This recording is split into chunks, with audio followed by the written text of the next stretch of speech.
Before the train arrives, a mysterious new figure, Frank Moses, played by the intriguing Lennie James, lines up a number of goons on a train track. Frank's entrance indicates that he means business, and it appears that he will be a key participant this season. This scene also demonstrates that Kingstown has not really calmed down merely because Konstantin and Milo are now off the board. As gangs vie for control of the void, things are only going to get worse. Frank Moses shows up at the mayor's office and waits for a meeting with the man in charge because he is unwilling to wait for Mike to approach him. Mike and his secretary Rebecca are both cautious of Frank's straightforward approach because of his well-established reputation. Frank comes out as highly clever and polite during the encounter, but this is compromised by the reality that he is an openly dangerous individual. Mike tactfully implies that he is not very helpful to someone like Frank, who needs his help in his attempts to help Bunny rule Kingstown.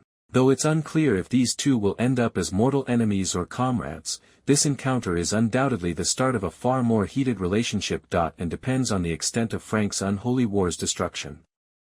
We learn more about the character Lennie James is portraying after the opening titles have rolled.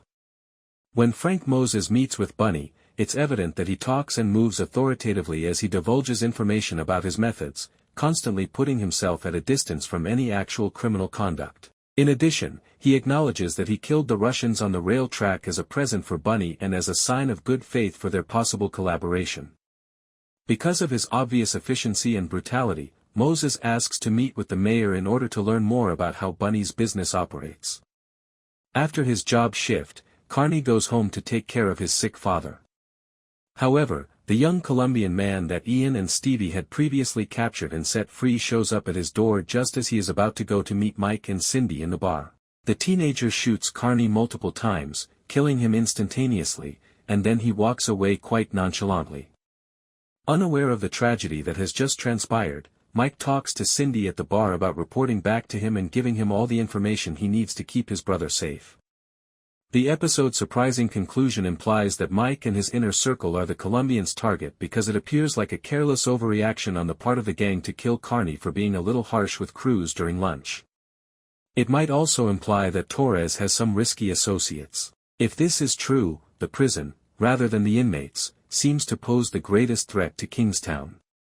All of these secrets will soon come to light, and the mayor of Kingstown is expected to continue to heat up throughout the season. Thanks for watching. For more updates stay tuned and don't forget to like, share and subscribe to my channel, please.